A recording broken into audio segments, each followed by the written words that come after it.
ಜೀವನ ಎಂಬ ಈ ಸುಂದರ ಪ್ರಯಾಣದಲ್ಲಿ ನಿಮ್ಮ ಸಂಗಾತಿ ಈ ಜೀವನ ಜಾತ್ರೆ. ಎಲ್ಲರಿಗೂ ನಮಸ್ಕಾರ. ಗುರುಚರಿತ್ರೆ ಅಧ್ಯಾಯ 29 ವಿಭೂತಿ ಮಹಿಮೆ.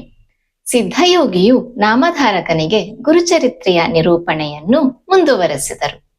ಗುರುಗಳು ತಮ್ಮ ಶಿಷ್ಯರಾದ ತ್ರಿವಿಕ್ರಮರಿಗೆ ವಿಭೂತಿಯ ಮಹಿಮೆಯನ್ನು ವಿವರಿಸಿದರು. ಕೃತಯುಗದಲ್ಲಿ ವಾಮದೇವನೆಂಬ ಋಷಿಯು ಕ್ರೌಂಚಾರಣ್ಯದಲ್ಲಿ ತಪಸ್ಸಿನಲ್ಲಿ ನಿರತರಾಗಿದ್ದಾಗ ಒಬ್ಬ ರಾಕ್ಷಸನು ಅವರನ್ನು ನುಂಗಲು ಪ್ರಯತ್ನಿಸಿದನು. ಋಷಿಯನ್ನು ಸ್ಪರ್ಶಿಸುತ್ತಿದ್ದಂತೆ ಅವರ ದೇಹದಲ್ಲಿ ಇದ್ದ ವಿಭೂತಿಯ ಶಕ್ತಿಯಿಂದ ರಾಕ್ಷಸನಿಗೆ ಜ್ಞಾನೋದಯವಾಯಿತು. ತನ್ನ ಎಲ್ಲಾ ಪಾಪಗಳು ತೊಳೆಯಲ್ಪಟ್ಟವು ಎಂದು ಅವನು ಅಂಗೀಕರಿಸಿದನು. ಆ ರಾಕ್ಷಸನು ತನ್ನ ಪೂರ್ವಜನ್ಮಗಳ ಕಥೆಯನ್ನು ವಿವರಿಸಿದನು. ಅವನು ದುರ್ಜಯ ಎಂಬ ದುಷ್ಟ ರಾಜನಾಗಿ ಹುಟ್ಟಿ ಪಾಪಮಯ ಜೀವನವನ್ನು ನಡೆಸಿದ್ದನು. ಮರಣದ ನಂತರ ನರಕಕ್ಕೆ ಹೋಗಿ 24 ಪಾಪ ಜನ್ಮಗಳನ್ನು ಅನುಭವಿಸಿದ್ದನು. ನಾಯಿ, ಕಾಗೆ, ಹಂದಿ, ಗೂಬೆ, ಆನೆ ಮೊದಲಾದ ರೂಪಗಳಲ್ಲಿ. ನಂತರ ತನ್ನ 25ನೇ ಜನ್ಮದಲ್ಲಿ ರಾಕ್ಷಸನಾಗಿ ಜನಿಸಿದ್ದನು. ವಾಮದೇವ ಋಷಿಗಳು ವಿಭೂತಿಯ ಶ್ರೇಷ್ಠತೆಯನ್ನು ವಿವರಿಸಲು ಮತ್ತೊಂದು ಉಪಾಖ್ಯಾನವನ್ನು ಹೇಳಿದರು. ಚಮಸ ಎಂಬ ಒಬ್ಬ ವ್ಯಕ್ತಿ ದುಷ್ಟ ವೃತ್ತಿಯಲ್ಲಿ ತೊಡಗಿಕೊಂಡಿದ್ದನು. ಅವನ ಮರಣದ ನಂತರ ಅಂತ್ಯಕ್ರಿಯೆಯೂ ಆಗಲಿಲ್ಲ. ಅವನ ಶವವನ್ನು ಒಂದು ನಾಯಿಯು ತಿಂದಿತು. ಆ ನಾಯಿ ಸಮಾಧಿಯ ಬಳಿ ಬಿದ್ದಿದ್ದ ವಿಭೂತಿಯ ಮೇಲೆ ಉರುಳಿತು. ವಿಭೂತಿಯ ಸ್ಪರ್ಶದಿಂದ ಚಮಸನ ಶರೀರವು ಪವಿತ್ರವಾಯಿತು.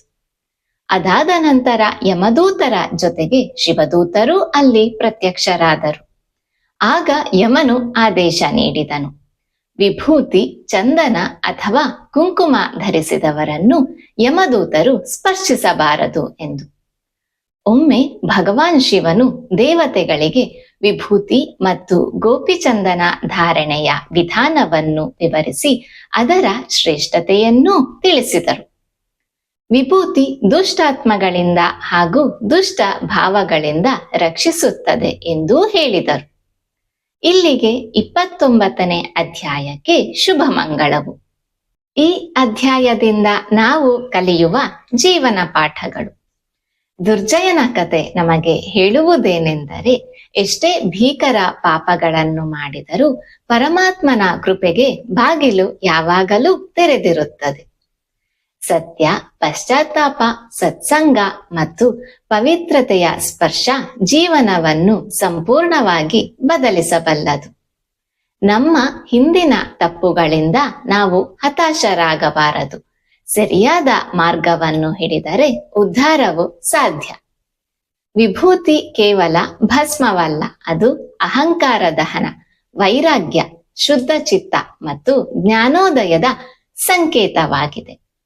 ನಾಯಿಯು ವಿಭೂತಿಯ ಮೇಲೆ ಉರುಳಿದರೂ ಚಮಸನ ಶರೀರ ಪವಿತ್ರವಾದ ಕಥೆ ಹೇಳುವುದು ಪವಿತ್ರ ಶಕ್ತಿ ಉದ್ದೇಶವನ್ನು ನೋಡದು. ಸ್ಪರ್ಶವೇ ಸಾಕು. ವಿಭೂತಿ ಧಾರಣೆಯಿಂದ ಪಾಪ ನಾಶವಾಗುತ್ತದೆ. ಅಹಂಕಾರವು ಸುಡುತ್ತದೆ. ಶುದ್ಧ ಮನಸ್ಸು ಬೆಳೆಸುತ್ತದೆ. ಇದು ನೆನಪಿಸುವುದು ನಾವು ಶಾಶ್ವತವಲ್ಲ, ಸತ್ಯ ಮಾತ್ರ ಶಾಶ್ವತ. ಯಮದೂತರ ಕತೆ ನಮಗೆ ಸ್ಪಷ್ಟವಾಗಿ ತಿಳಿಸುವುದೇನೆಂದರೆ, ವಿಭೂತಿ, ಚಂದನ, ಕುಂಕುಮ ಧಾರಣೆ ಅಂದರೆ ನಾವು ಧರ್ಮದ ಮಾರ್ಗದಲ್ಲಿದ್ದೇವೆ ಎಂಬ ಘೋಷಣೆಯನ್ನು. ಧರ್ಮದ ಚಿಹ್ನೆಗಳನ್ನು ಧರಿಸುವುದು ಮಾತ್ರವಲ್ಲ, ಅದರ ಅರ್ಥವನ್ನು ಜೀವನದಲ್ಲಿ ಅಳವಡಿಸಿಕೊಳ್ಳುವುದು ಮುಖ್ಯವೆಂದು.